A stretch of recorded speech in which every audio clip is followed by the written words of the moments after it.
How are you feeling? How long have you been here? 3 months, May 17th. And what brought you?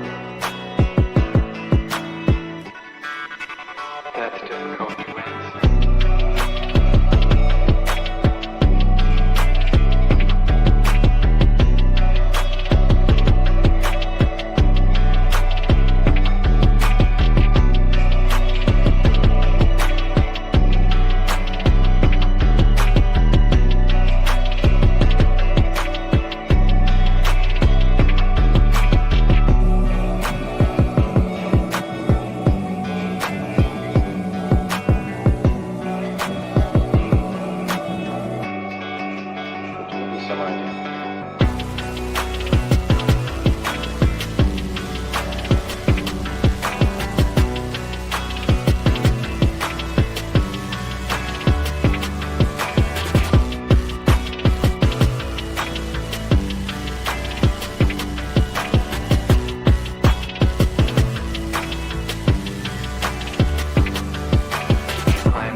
Eventually resulted in your being here in the hospital.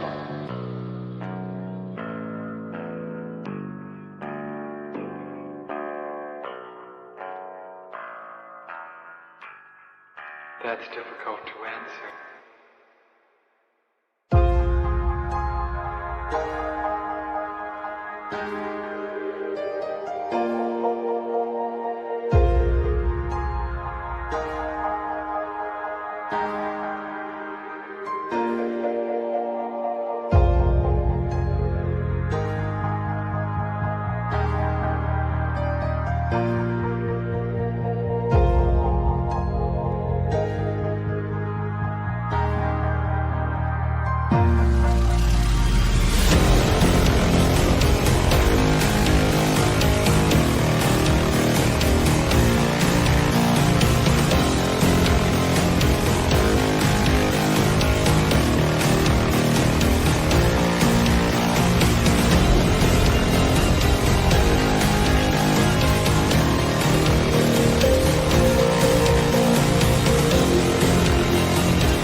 face again. Is this the end? Is this the end? Oh, I'm burning in the stone yet.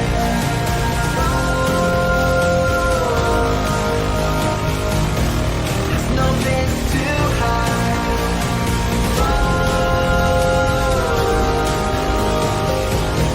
I'm burning in the stone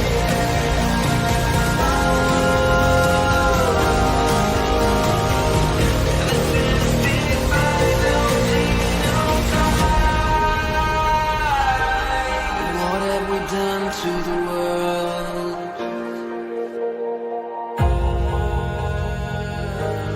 What have we done to the world?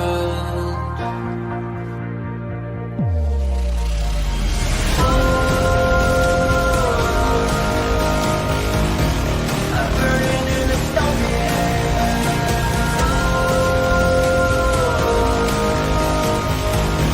There's no place to hide.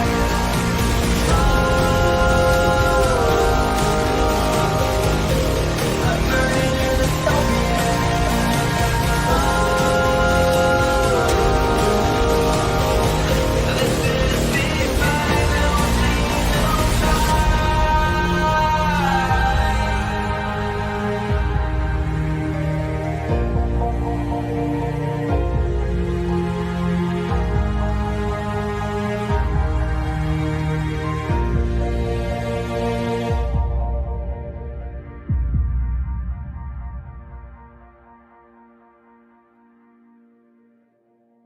And lastly, we ask that there be no recording or streaming of today's sessions from the floor. And any disruptive behavior in today's session will result in being removed from the call. We please ask that there will be no recording or streaming of today's sessions from the floor. Any disruptive behavior today could result in being removed from the call. So, just be a nice person. So with the little housekeeping things out of the way, let's jump right in. Again, we ask no recording or streaming of today's session. We ask that there be no recording or streaming of today's session from the floor. Any disruptive behavior in today's session will result in being removed from the call.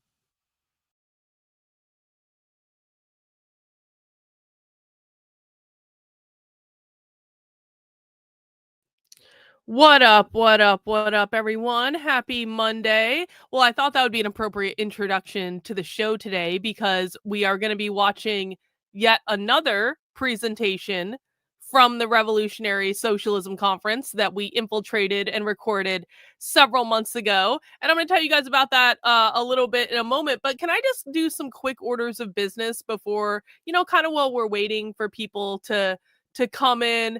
I have some things to say. I have some things to talk about that are just kind of like random that I saw on Twitter. And this has nothing to do with anything, but I just need to have some feelings about this. I don't know. I saw this last night I was up so late last night. I'm finally starting to feel better from whatever bubonic viral plague my husband brought home last week.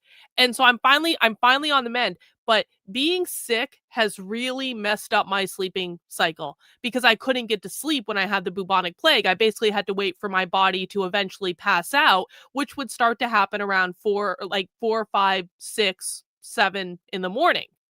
Right? And so basically I got into this cycle where for the past several days, I've been staying up till all God knows hours of the night just until I pass out. And then I end up getting up later in the day. And it's really effed up my sleeping schedule, something fierce. I'll tell you that. But I was up until 5 or 6 a.m. last night because of this.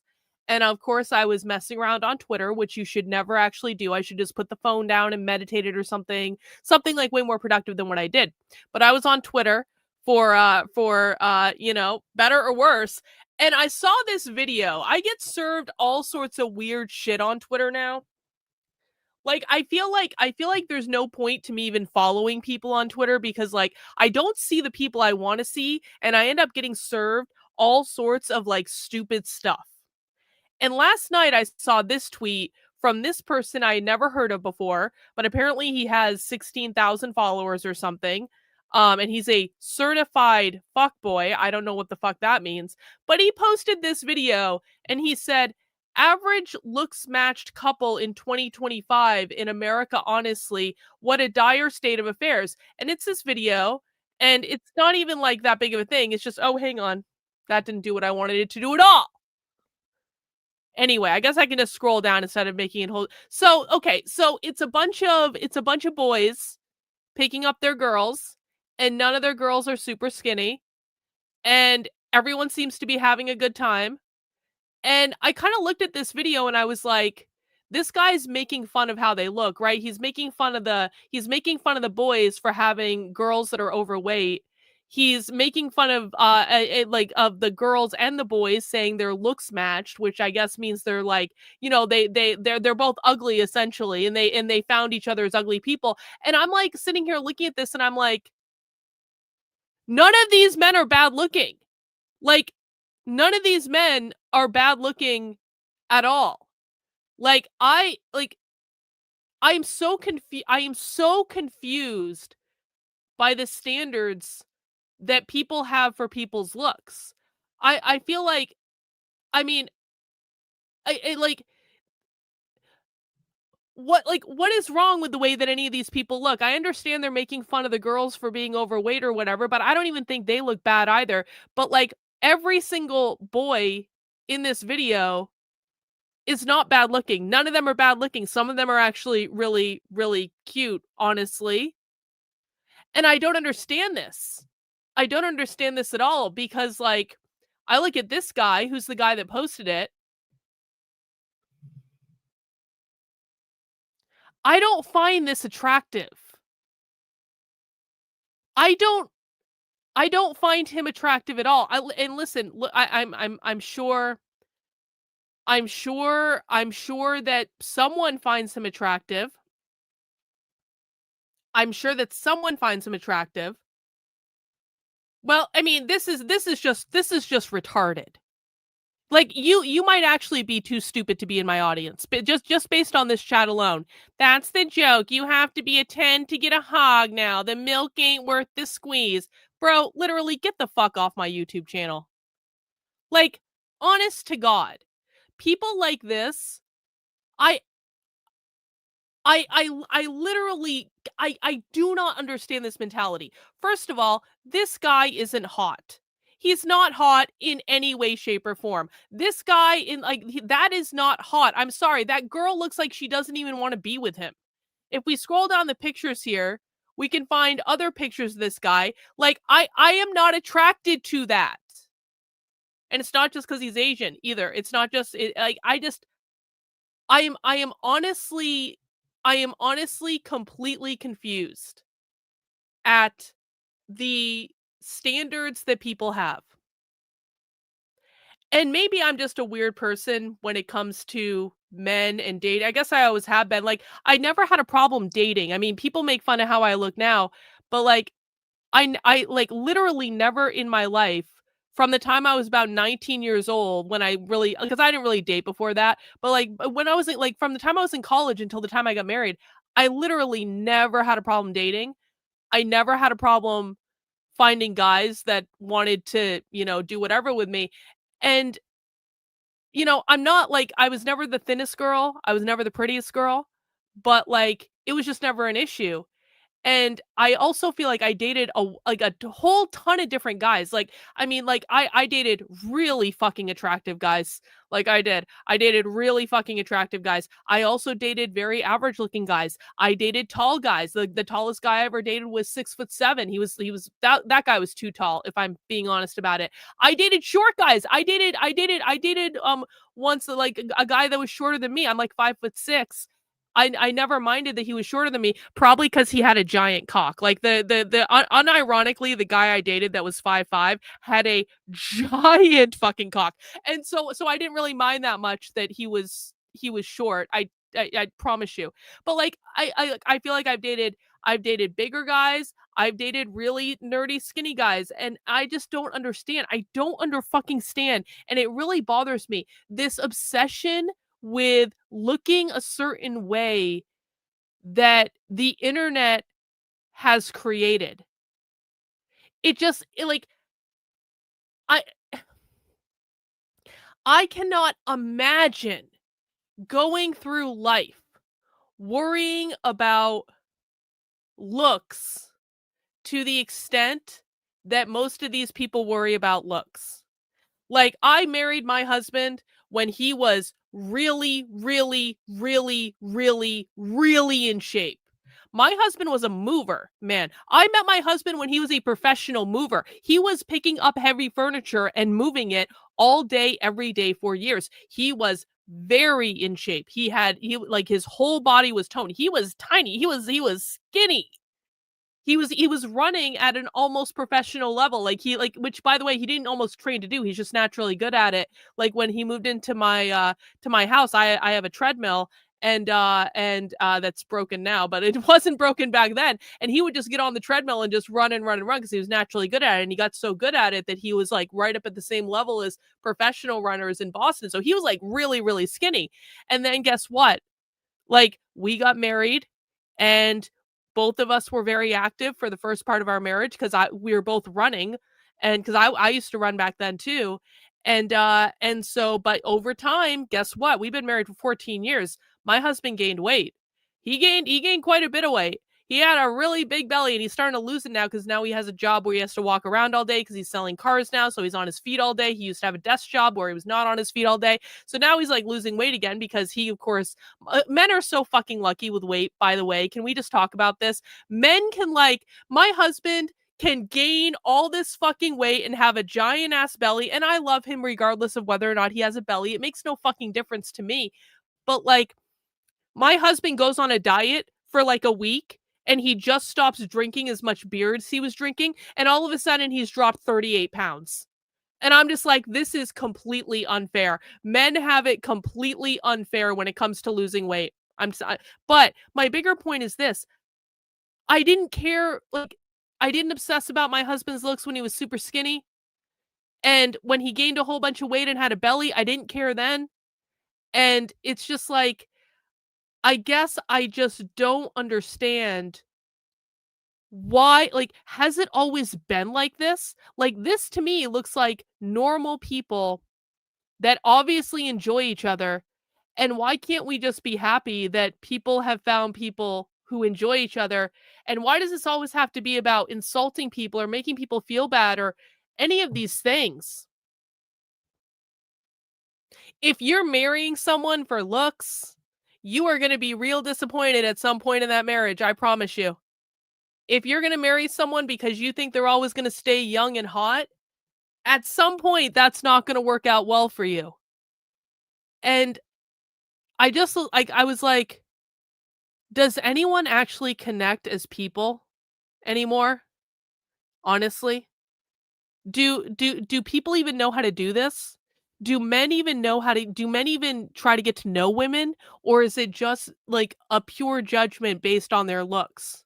Do women even try to get to know men, or is it just and by the way, I'm not saying that all men are the problem, and I'm not saying that all women are the problem. I think that both men and women are a problem in this particular thing. If women are always judging men based on their looks and making them feel bad and all this stuff and not trying to like look past like whatever physical thing, it's like women are just as much a problem as men are. But I just can't imagine a more sad state of existence. This is part of one of the reasons I hate being on the internet. And like people, you know, obviously like you guys see it all the time. People insult my looks all the time. They insult my weight all the time. And the reason that it annoys me is not that I'm self-conscious about how I look, because I'm not self-conscious about how I look at all. But like the reason it annoys me is because of the focus on things that don't fucking matter. And having that be the focus day after day after day after day after day after day. Like, how many times have you guys seen people posting about me where they take some really unflattering picture, or sometimes they even Photoshop the picture to make me look even bigger, or they make me look like a fucking, what is it, Shrek or like whatever, or they do something like that? How many times have you guys seen people posting stuff like that about me, when what they're really trying to do is discredit my work? But they can't discredit my work. So they try to make it all about how I look. And it's just like, I'm not self-conscious about how I look. Quite frankly, it doesn't really fucking matter how I look. I am married. So there's like two people in the world that I need to please about how I look. It's me and my husband, and that's really it. And how anyone else feels about it doesn't really honestly matter. But it's exhausting. It's exhausting to constantly have to hear about such superficial things that don't even fucking matter. And so I don't know. I saw this last night and it kind of like maybe it sent me into like an existential crisis of some sort, because I was just like, is this really the world that we're in? What world am I trying to save right now? What world am I trying to save doing all this stuff on the internet where someone sees a video like this and they just want to shit on the people in it? And that's all they want to do to make themselves feel better, because they look like this, which is less hot than every single guy in that video. And they need to push each other. They need to push other people down to make themselves feel better, to sell some gay fucking solution to men about how to pick up the right women or how to treat women, which is always like shit, by the way. And it's just like, man, like, what are we even doing? What are we even doing? Like, I don't know. I hate to break the news to people who you might be a man that wants to hate women, or a woman that wants to hate men, and there are good fucking good reasons to be on both of those teams right now, I'll tell you what. But like, men and women need each other. Men and women need each other.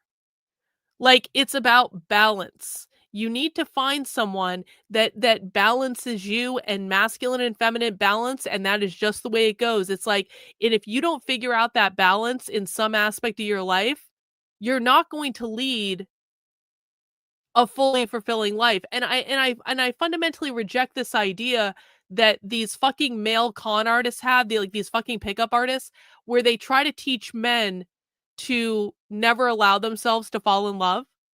It's like, listen, man, I've had my heart broken. I've had my heart broken so badly.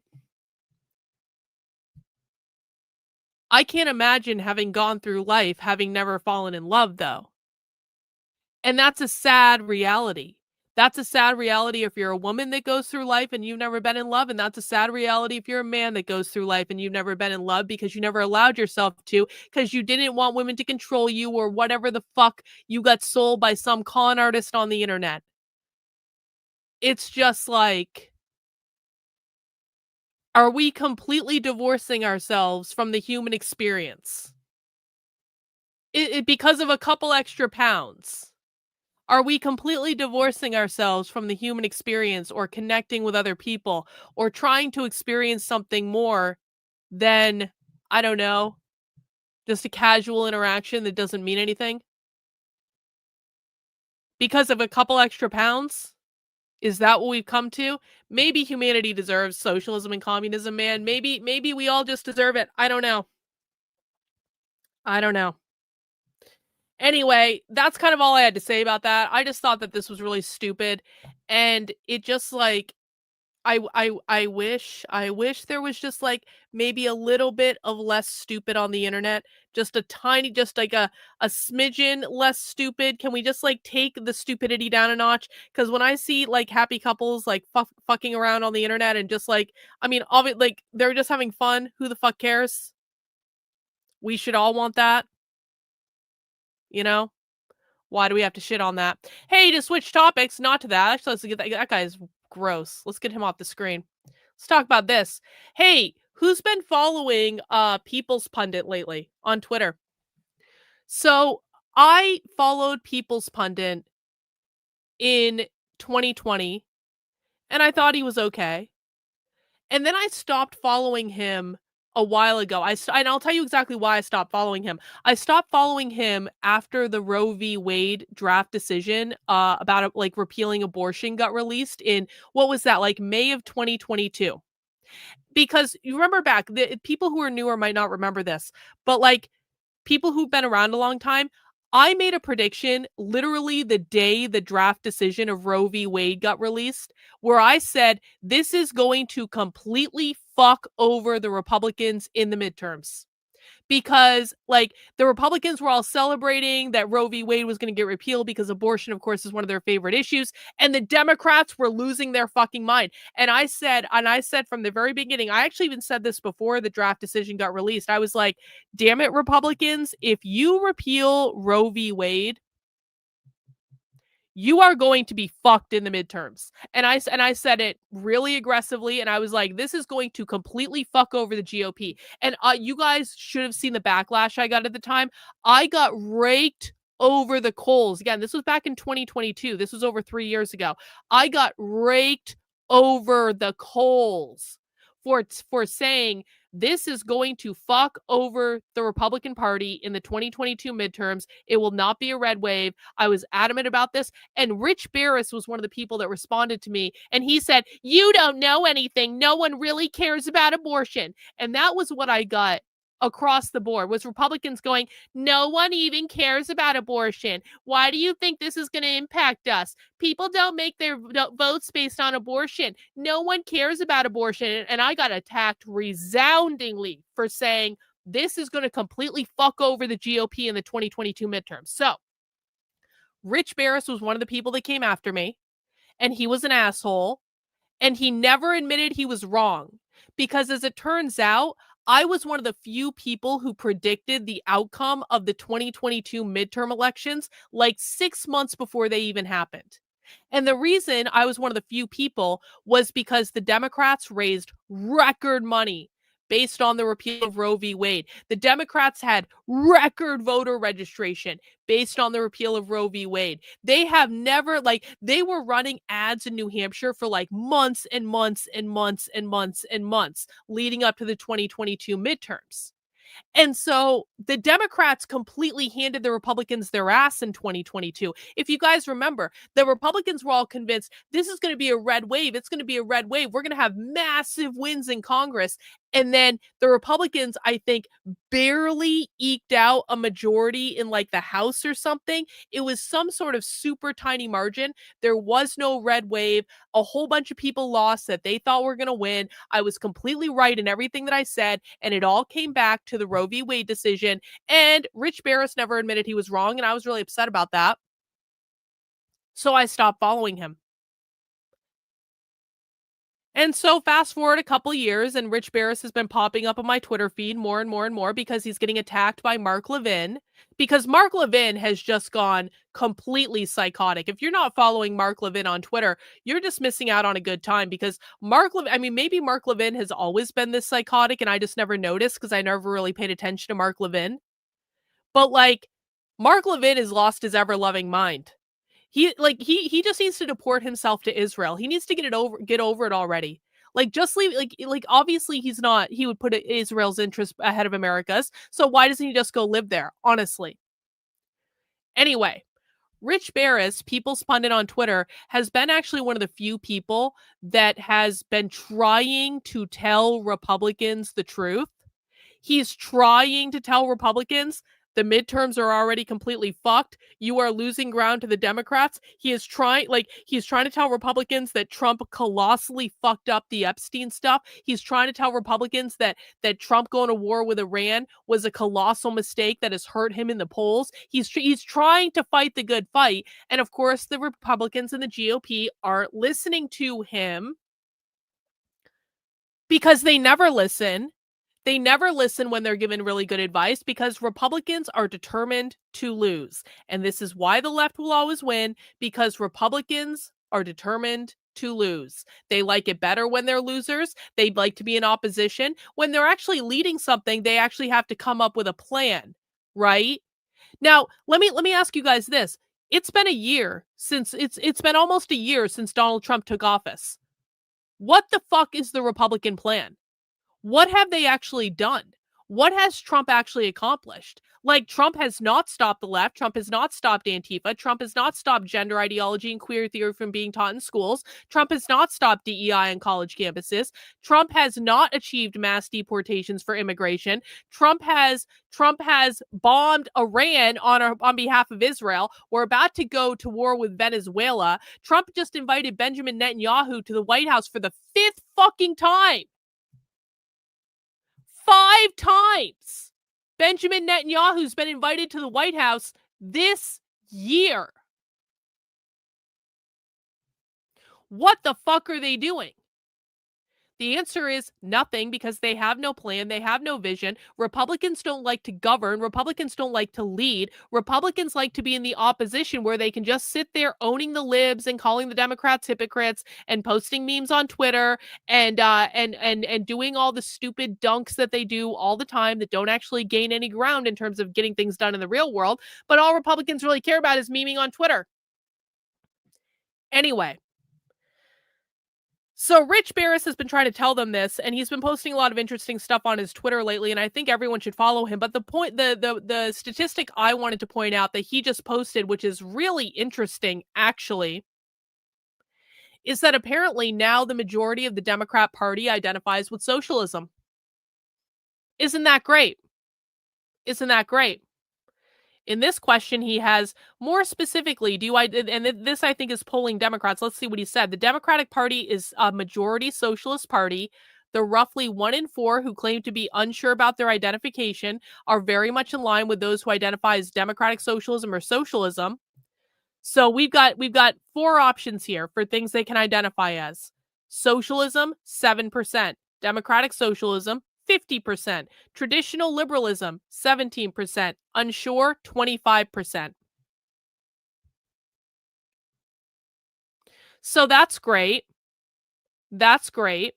And we have to know, right, this is because of the Democratic Socialists of America. This is because the DSA, and we've been talking about it a lot this year, the DSA is creating a national electoral machine where they are being very active in going out and running candidates. They're being very active about trying to take over different like Democrat seats and stuff like that in local places where it makes sense. They're obviously front and center with a lot of the protests and the organizing that have gone on this year. And I just want to point this out. We have seen almost zero organizing from the Democrat Party this year. Really, really think about this. We have seen almost zero organizing from the actual DNC, the actual Democrat Party. Who we have seen organizing from are progressive groups, Indivisible, 5051, the No Kings People. We've seen organizing from the DSA. We've seen organizing from the Party for Socialism and Liberation. We've seen organizing from the Revolutionary Communists of America. We've seen organizing from Antifa. We've seen organizing from all sorts of different groups. But not a single fucking one of them have actually been the Democrat Party.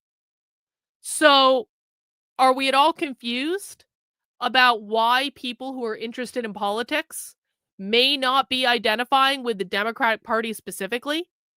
And maybe they're more in line with the people who are actually out there doing activism, the people who are actually out there doing protests and rallies and handing out flyers and having meetings and having calls and things like that. The Democratic Party isn't doing shit. The Democratic Party is not doing anything for them to get involved with. But guess what? The left is, and this is what I said was going to happen. This is what I said was going to happen after Trump got elected. And of course, no one listened to me because they never do. I said that the people who didn't vote for Trump on the left, they're not going to go more right. They're going to go more left. They're going to be pissed off with the Democratic Party. They're going to be pissed off with the Democratic establishment. The DSA and the far left have been trying to radicalize these people since even before the election in 2024. And so it's like, oh wow, I was right again. The entire spectrum of the left just went more far left, because it's not like Republicans or MAGA or conservatives gave them anywhere to go, because Republicans and MAGA and conservative, they just always assumed that everyone who was disaffected with the Democratic Party was going to go to the right. You guys understand this, right? Like Republicans and conservatives and magatards, they actually thought that if someone didn't like the Democrat Party, that meant they were going to go to Trump, because there have been so many stories through conservative media over the last several years, and I can take credit for a little bit of this, about Democrats who left the left, Democrats who got pissed off with the Democratic Party and left the left. I was one of those Democrats. I didn't know better. I'm sorry. I'm partially to blame for this, and I understand that, and I'm trying to make my amends. The impression has been given to right-leaning people that when people become disaffected with the Democratic Party, they go to MAGA, or they're classical liberals. Like, God, don't even get me started on Jillian Michaels lately, though. I mean, it's such a shame, because I actually kind of have respect for her in an odd way. But like, she's just another like classical liberal Zionist retard like out there that's giving people the impression that if you leave the left that you're somehow a conservative or a right winger when she doesn't know what she's talking about. Anyway, all of these stories have been fed to conservative audiences, and so conservative audiences didn't really consider that you could go more far left if you didn't like the Democratic Party. And a lot of people were not happy with the Democrats in 2024. They weren't happy when Biden was the candidate. They weren't happy when Kamala Harris was the candidate. A lot of people haven't been happy with the Democratic Party for a long time. They don't think they're pushing for the reforms that are required. They don't think that they're pushing for the issues that they care about. The Democratic Party has been almost silent on the issue of Israel and Palestine because, of course, they're all bought and paid for by Israel. But the base on the left hates that, because the base on the left is very pro-Palestine. So where did you think they were going to go? And obviously, they're going more towards the DSA. And obviously, what I said was going to happen is exactly what's ended up happening. So we're going to have more socialism in America. I mean, I guess it's job security for me, and that's pretty great. But it's another one of those things where it's like, how completely predictable. How completely and utterly predictable. But definitely give Rich Barris a follow. He's doing a great job, and I really am appreciating some of the data he's putting out. His ego's a little bit big, but that's all right. You know, like, listen. When you're really fucking good at what you do, you can have a big-ass ego. It's the way it goes. Let me grab a couple super chats from Naruto. Happy December. I watched a video from the RCA last night titled Why Capitalism Has No Future. Yeah, I'm aware of that video. We may watch it, we may not. I appreciate that. Mark Levin wouldn't be as mad as he is over tweets unless they were over the target. Well, ain't that the truth? Well, Mark Levin's mad because Mark Levin is losing. Mark Levin is mad because he is losing, and no other reason. Cold coffee is so good. You will never convince me otherwise. Anyway, what else do I have? Oh, here's what we're going to do today. Half hour into our stream, here's what we're going to do today. At the beginning of September, I recorded a 2-day event called the Revolutionary Socialism Conference. You may be aware of this conference due to the fact that we got a professor at Texas A&M University fired as a result of the things that were said in this conference. But that was not the only thing that I recorded in this conference. I recorded, what was it, like 14 hours of sessions over 2 days. And I thought that maybe we should watch some of them as a group. I actually legitimately think the sessions at this conference were actually amazing in terms of like the amount of quiet part being said out loud, the amount of opportunities to teach people stuff about what the left means. And so I thought maybe we could watch some of these sessions. And I've got kind of like a two-pronged plan here that I'm going to let you guys in on. Hang on though, I'm going to cough real quick. So, hang on. Still sick. I'm always sick. I'm always and perpetually sick now. This is like the Karlyn has a cold all winter long channel. Okay. I think I'm good. I can't hear now I can hear myself. Okay. So the session we're going to be watching today is about trans liberation and reproductive justice. And you'll have to find out what that means once we get into the presentation. But the presentation that we're watching has never been seen publicly. I am the only person with a full recording of this presentation to include the discussion, to include like the Q&A part. And so we're going to see what happened exactly as we recorded it. And part of the reason I'm doing this is I have a little project, not that, this. I have a little project that I'm working on. So, traditionally, December is a very quiet month, just traditionally across all industries. And this was true when I was doing like organizational consulting. December was one of my favorite months of the year when I was doing organizational consulting, because it was like a year end where everyone was focused on the holidays. By the time you get to Thanksgiving, people are starting to check out. And then, of course, we're getting into December and Christmas is coming and the holidays are coming and all that stuff. And so people, and New Year's and all that stuff. And so people are already starting to check out mentally. And so the end of the year is really the very best time to get shit done. And one of the things that I would really like to get done, or at least make a significant amount of progress on before the end of the year, is the Decode the Left dictionary. Now, I've been telling you guys that I've been working on this dictionary, and I have been working on this dictionary. It's been a project that I've been working on off and on throughout the whole year, but I'm starting to bring a lot of the stuff I've collected together, and I'm starting to actually make an online dictionary. And it's not linked from the main website yet, but you can actually find it at decodetheleft.com/dictionary. It's just very sparse right now because I'm starting to get all of the information plugged in. But basically what I'm doing is I'm bringing together primary sources, and one of the things that we're using is the great work that Mizakan has done, because Mizakan has been posting all of these book things on Twitter for probably like years now. There's so many of these things. And they basically, what Mizakan does is he goes through and he reads the far left books and he highlights all the good points. He's an amazing follow on Twitter. You've got to follow him on Twitter. But he has, of course, given me permission to use all the stuff he posts on Twitter, which is rad, because I'm putting all this in the Decode the Left dictionary so that, hey, Bill, guess what? Shut the fuck up. Are you serious? Trying to talk about something serious right now, bro. You're getting put in a timeout. You come back and you disrupt my chat again, you're going to get banned. God. Like literally imagine complaining, like the level that some conservative retards complain in my chat.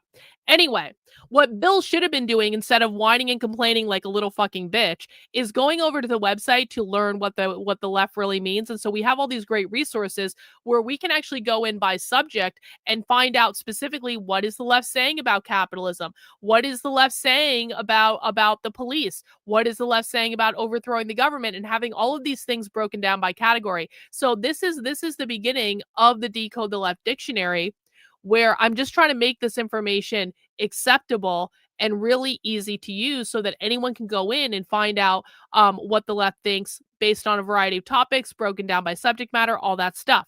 Now, one of the things I want to do for that is I don't just want to put Mizakan's posts in there. I also want to put video clips, because we, of course, have thousands of video clips. We have video clips on multiple YouTube channels. We have massive archives of over 5,000 hours of video of far left training. We have video clips on my Substack. We have video clips on multiple Twitter accounts. We have all this stuff. Oh my fucking God. We have all this stuff that we're trying to bring together to basically, like, what the fuck is going on with the chat? I swear to God. Hang on.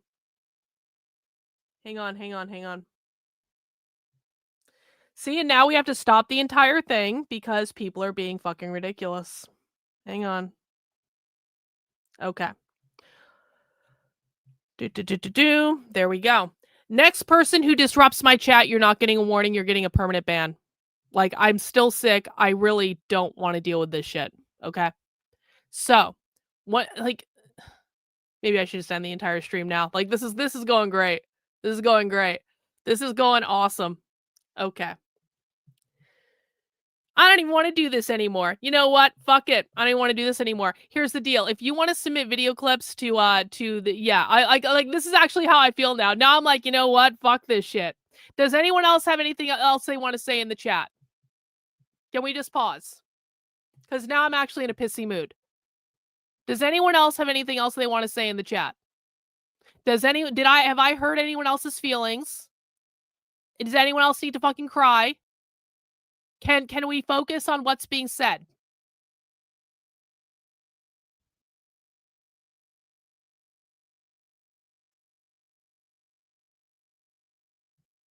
This is your last chance, conservative retards. Air your grievances now or forever hold your fucking peace. Like, I'm trying to talk about something serious and you guys are behaving like unhinged fucking retards in the chat. Do you want to know why the left wins? Because conservative feelings will always be more important to them than actually doing anything productive, and they will disrupt fucking anything. They will disrupt anything. And it doesn't fucking matter because they don't actually care about winning. They care about getting their fucking feelings coddled. And now I don't even want to stream anymore. Maybe I should just go hang out by myself. You know what? No. Now I've seen you complaining on Twitter. Now I've seen what you're doing is you're doing this victim thing that I really don't fucking like. And you've been carrying this victim thing around for several days across multiple platforms. Really? Yeah, you're the poor victim because you were coddling someone's feelings on the last stream and I told you to cut that shit out. You're the victim here. Okay. Does anyone else have anything they want to say? Does anyone else have any feelings they want to air? My God. My feelings don't matter, of course. Just the feelings of the people in the chat. Angry Gringo over on Rumble. Off topic. A conservative streamer had a video that had the title Fascism is Socialism. I had to comment. If you get it, we have to keep trying. Fuck these whining bitches. You're not mean by a long shot. Well, I know I'm not mean. Actually, I know I'm not mean. I should be far meaner than I am. Yeah, I've heard about this video. People keep sending it to me. It says fascism is socialism. Anyone who thinks that fascism is socialism is a low IQ retard that is beneath me. And to be quite frank, I would really, okay. Everett, now you're banned. Goodbye.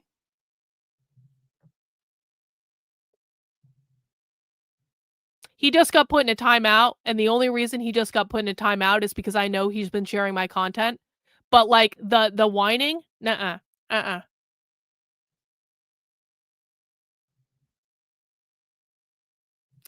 Oh, guess what? Joshy here just got permanently banned. Bye, Joshy.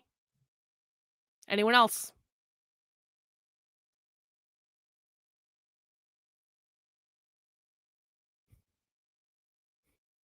You know, I really don't have to do this. I can just go do what we're going to do on my stream today by myself.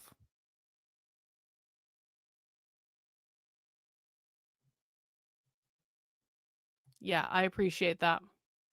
Yeah, that's a good question. That is a good question. What is going on?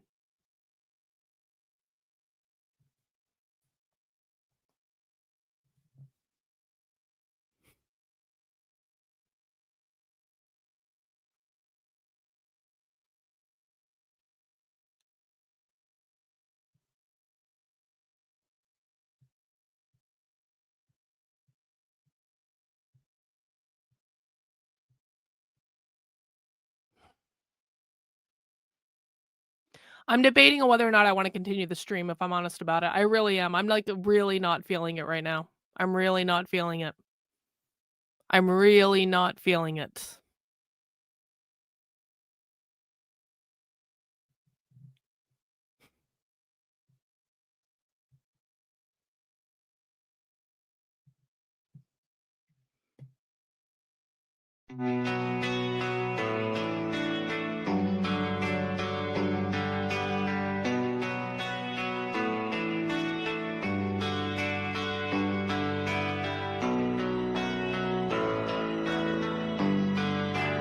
How are you feeling? How long have you been here? 3 months, May 17th. And what brought you? That's difficult to answer.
I'm not clear.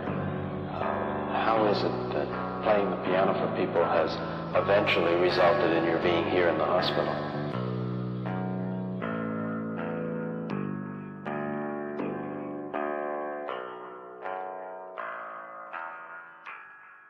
That's difficult to answer.